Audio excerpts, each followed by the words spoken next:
In this video, we're going to go over how POL works at a high level. If you've been around since RDO and Bardio, make sure to pay attention because we've had some changes along the way. So let's get started. Now the first thing to know are some updates to the vocabulary.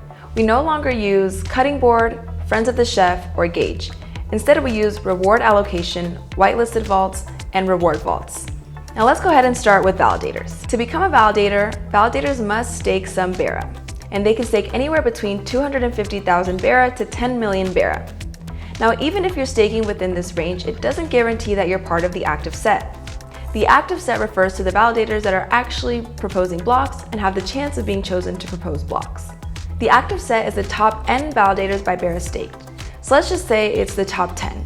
In this case, it would be the top 10 validators with the most Bera staked. You can think of 20 or 30 or 100 and the same principle applies. And so although you may be staking within that range, it doesn't guarantee that you're actually in the active set with the ability to propose blocks. Now let's go through some concrete examples of what it means to fall out of the active set and how new validators can join the active set.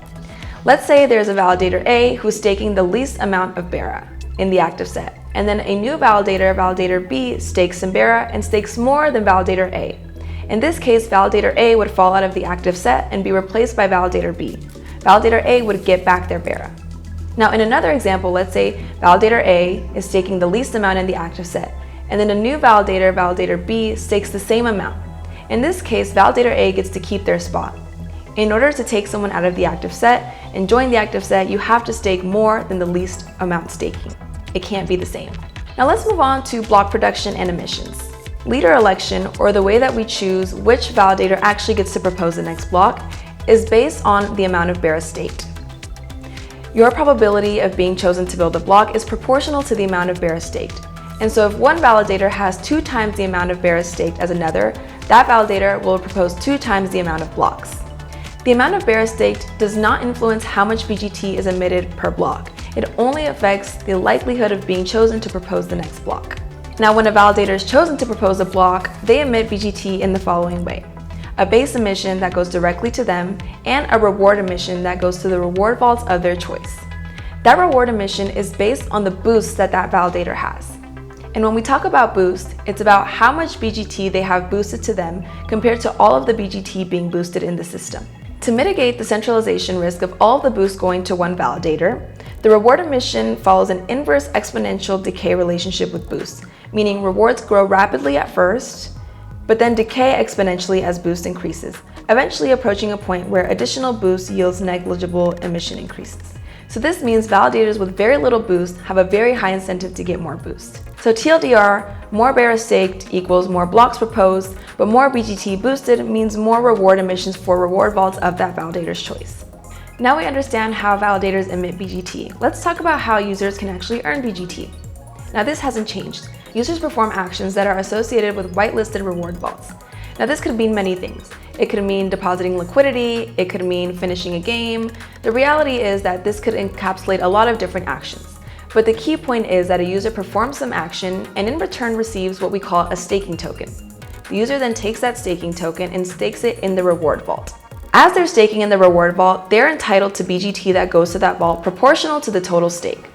So let's say your stake makes up 10% of all the tokens staked in a given reward vault.